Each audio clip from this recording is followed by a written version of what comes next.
ஆண்டாள் திருவடிகள் சரணம். திருப்பாவை பாசுரம் 27 கூடாரை வெல்லும் சீர்கோவிந்தா அப்படின்னு தொடங்கக்கூடிய இந்த பாசுரம். கூடாரவல்லி நோன்பு அப்படின்னு சொல்லுவாங்க. நம்ம இந்த திருப்பாவை தொடக்கத்துல பார்த்திருப்போம். பால் வேணா, நெய் வேணா, தலைக்கு நான் பூ வச்சுக்க மாட்டேன், மையிட்டுக்க மாட்டேன் அப்படின்லாம் சொன்ன ஆண்டாள் 27வது பாசுரத்துல எனக்கு மனசுக்கு திருப்தியே ஆயிடுச்சு, நான் எல்லாத்தையும் சந்தோஷமா பண்ண போறேன், பால் சோறு சாப்பிட போறேன், முழங்கை வழிய நெய்யோடு அந்த பால் சோறு சாப்பிட போறேன், சீர்கோவிந்தனுடைய அருட்செல்வம் பொருட்செல்வம் இரண்டும் எனக்கு கிடைச்சிருச்சு அப்படிங்கிற ஒரு ஆனந்த களிப்போடு இந்த பாசுரத்தை அவள் பாடுகிறாள். இந்த பாசுரத்துல பொருள் இல்லாருக்கு இவ்வுலகம் இல்லைன்னு சொல்லுவோம் இல்லையா, அது மாதிரி இந்த உலக வாழ்க்கைக்கு தேவைப்படக்கூடிய அனைத்து பொருட்செல்வத்தையும் எங்களுக்கு நீ வழங்க வேண்டும் அப்படின்னு திருப்பதி ஏழுமலையான ஆண்டாள் உருகி உருகி வேண்டுகிறாள். பொருட்செல்வம் அப்படிங்கிறதுல பணம் காசு மட்டும் இல்ல, புத்தாடைகளை வழங்கு, நகைகள் எல்லாம் உச்சந்தலையிலிருந்து உள்ளங்கால் வரைக்கும் அணியக்கூடிய அனைத்து நகைகளையும், தோல்ல போட்டுக்கக்கூடியது, கையில போட்டுக்கக்கூடியது, காலில் போட்டுக்கக்கூடியது, இடுப்புல போட்டுக்கக்கூடிய பல விதமான ஆபரணங்கள், அந்த ஆபரணங்களுடைய பெயர் கூட நமக்கு சரியா தெரியாது, அத்தனை ஆபரணங்களையும் நீ வழங்கி செய்யணும். புத்தாடைகளை வழங்கணும், பழசெல்லாம் வேண்டாம் எங்களுக்கு, புதுசு புதுசா நாங்க தினந்தோறும் புடவையெல்லாம் கட்டிக்கிட்டு தினந்தோறும் ஆடை அணிகலன்களோட நாங்க உன்னை புகழ்ந்து பாடணும். அதற்கு உன்னுடைய அருட்செல்வம் மட்டும் போதாது, பொருட்செல்வத்தையும் வாரி வழங்கு அப்படின்னு சொல்லிட்டு கோவிந்தனை வேண்டுகிறாள் ஆண்டாள். திருப்பதி ஏழுமலையப்பனை நம்ம தரிசனம் பண்ணிக்கிறோம். திருப்பதி வெங்கடாஜலபதி அலமேலு மங்கா தாயாரோடு திவ்ய தரிசனம் கொடுக்கக்கூடிய காட்சி நிர்விக்னலட்சுமி இல்லத்துடைய குலதெய்வ வழிபாடு அப்படின்னு இன்னைக்கு நான் குலதெய்வம் பெருமாளை இத்தனை பாசுரங்கள் 26 பாசுரங்கள் இது வரைக்கும் அழகா நிறைவேற்றி கொடுத்து 27வது பாசுரத்தையும் அழகா காட்சியமைப்பை பண்றதுக்கு அருளி செய்த பெருமாளுக்கும் தாயாருக்கும் அனந்த கோடி நமஸ்காரங்களை தெரியப்படுத்திக்கிறேன். இங்க பாத்தீங்கன்னா கீழே ஆண்டாள் உட்பட 8 பெண்கள், அஷ்ட சகிகள் அப்படிங்கிற மாதிரி தான் நான் இங்க இத்தனை பெண்களையும் வச்சு அவ்வளவு பேரையும் கூட்டிக்கிட்டு நம்ம எல்லாருமா போய் பரந்தாமனை பிரார்த்தனை பண்ணலாம் அப்படின்னு சொல்லி ஆண்டாள் தொடர்ச்சியாக அத்தனை பேரையும் ஒருங்கிணைத்து இந்த கூட்டு பிரார்த்தனையை நடத்தி வருகிறாள். புத்தாடைகளை வழங்கு அப்படின்னு ஆண்டாள் சொல்லுகிறாள்.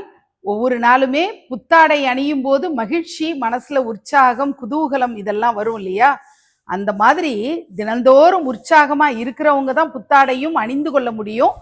அப்படி புத்தாடைகளை எங்களுக்கு கொடு அப்படின்னு பெருமாளை வேண்டுகிறாள் ஆண்டாள்.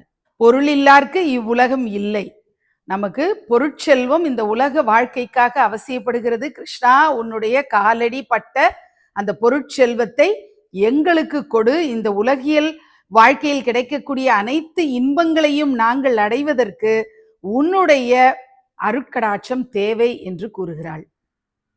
நகைகள், உச்சந்தலையிலேருந்து உள்ளங்கால் வரைக்கும் அணியக்கூடிய அனைத்து விதமான நகைகளையும் எங்களுக்கு கொடு அப்படின்னு அவ தனித்தனியா லிஸ்ட் போட்டு கேட்கிறா. காதுக்கு அணியக்கூடியது, கழுத்துக்கு அணியக்கூடியது, கால்களில் அணியக்கூடியது, இடுப்புக்கு அணியக்கூடியது, கைகளில் அணியக்கூடியதுன்னு அத்தனை விதமான நகைகளையும் எங்களுக்கு கொடு என்று கேட்கிறாள். இதெல்லாம் நீ கொடுத்துட்டா, உன்னுடைய அருட்செல்வமும் பொருட்செல்வமும் இணைந்து எங்களுக்கு கிடைச்சதுன்னா நாங்க திருப்திகரமா பால் சோறு நெய் முழங்கையில வழிய வழிய நாங்க சாப்பிட்டு இந்த பாவை நோன்பை நாங்க நிறைவு பண்ணுவோம் அப்படின்னு சொல்றா. ஆயர்பாடியுடைய தரிசனம், தினந்தோறும் ஆயர்பாடி ஒரு எளிமையான கிராமம் அல்ல, செல்வ செழிப்பு மிக்க கிராமமாக பசுமாடு கன்றுகள் நிறைய இருக்கக்கூடிய கிராமத்தை நம்ம தினந்தோறும் தரிசனம் பண்ணிக்கிறோம். கூடாரை வெல்லும் சீர்கோவிந்தனை நம்ம தரிசனம் பண்ணிக்கிட்டு ஆயர்பாடி பெண்ணாக தன்னை பாவித்து கொண்டு ஆண்டாள் தன்னுடைய தோழிகளை அழைத்து கொண்டு பாவை நோன்பு தொடர்ச்சியாக இருந்து வருகிறாள். அந்த பாவை நோன்பின் நிறைவாக எங்களுக்கு புத்தாடைகள் நிறைய நீ கொடுக்கணும் அப்படின்னு பெருமாளை வேண்டுகிறாள். அருட்செல்வம் மட்டும் போதாது, பொருட்செல்வமும் அவசியப்படுகிறது, நகைகள், பணம் அப்படின்னு எல்லாவற்றையும் எங்களுக்கு கொடு, அந்த திருப்தியோட நாங்க பால் சோறு நெய் முழங்கையில வழிய வழிய சாப்பிட்டு நிறைவு பண்ணுவோம் இந்த பாவை நோன்பை அப்படின்னு சொல்லிட்டு ஆண்டாள் இந்த பாசுரத்தில் குறிப்பிடுகிறாள். அகிலாண்ட கோடி பிரம்மாண்ட நாயகன் கிருஷ்ண பரமாத்மா ஆண்டாள் தோல் மேல கை போட்டு, ஆண்டாளுக்கு அத்தனை ஒரு கர்வம், அத்தனை ஒரு பெருமிதம், பக்தியின் காரணமாக பேரன்பு, கிருஷ்ணருடைய முழு அன்பையும் பெற்றிருக்கிறோம் அப்படிங்கிற ஒரு பெருமிதத்தோடு ஆண்டாள் இருக்கிறாள். ஆண்டாளுடைய முகத்தோடைய அழகை நீங்க பாத்தீங்கன்னா தெரியும். அந்த பெருமிதம் அவளுக்கு தென்படும். அந்த கைய, கிருஷ்ணருடைய கை மேல அவ கை வச்சிட்டு இருக்கிற அந்த அழகு, என்னுடையவன் கிருஷ்ணன் அப்படின்னு சொல்லி அந்த பெருமிதத்தோடு ஆண்டாள் விளங்கக்கூடிய காட்சியை கூடாரை வெல்லும் சீர்கோவிந்தா இந்த பாசுரத்துக்காக நம்ம பார்க்கிறோம். திருப்பாவை பாசுரம் 27. கூடாரை வெல்லும் சீர்கோவிந்தா, உன் தன்னை பாடி பறை கொண்டு யாம் பெரு சம்மானம், நாடு புகழும் பரிசினால் நன்றாக சூடகமே தோள்வளையே தோடே செவிப்பூவே பாடகமே என்றனைய பல்கலனும் யாமணிவோம், ஆடை உடுப்போம், அதன் பின்னே பார்ச்சோறு மூட நெய் பெய்து முழங்கை வழிவார கூடி இருந்து குளிர்ந்தேலோர் எம்பாவாய். மாணிக்கவாசகர் அருளிய திருப்பள்ளி எழுச்சி பாசுரம் 7.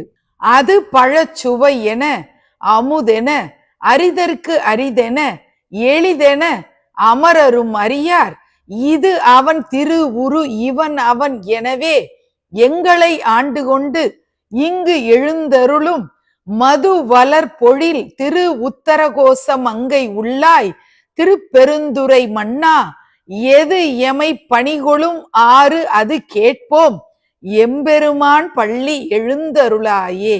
பொருள்: தேன் சிந்தும் மலர்களையுடைய சோலைகளை கொண்ட உத்தரகோச மங்கை தலத்தில் எழுந்தருளிய சிவனே, திருப்பெருந்துறையில் வசிக்கும் தலைவனே, உன் பெயர் சொன்னால் அது பழம்போல் இனிக்கிறது, பால் போல் சுவையாக இருக்கிறது. உன்னை பற்றி தெரிந்து கொள்வது என்பது சிரமமானது. உன்னை எளிதாக பிடித்து விடலாம் என சொல்கிறார்களே தவிர தேவர்களால் கூட அதை செய்ய முடியாது. உன்னுடைய வடிவம் என்ன, இவன்தான் அவனோ என்று அனுமானிக்க திணறும் தேவர்களுக்கே காட்சி தராத நீ, இதோ என் நிஜ வடிவம் இதுவே என சொல்லி இதோ எங்கள் முன்னால் இருக்கிறாய். எங்களை நீ என்ன செய்ய நினைக்கிறாயோ அதை செய் என்றே உன்னிடம் கேட்போம். எம்பெருமானே, நீ எழுந்தருள்வாயாக.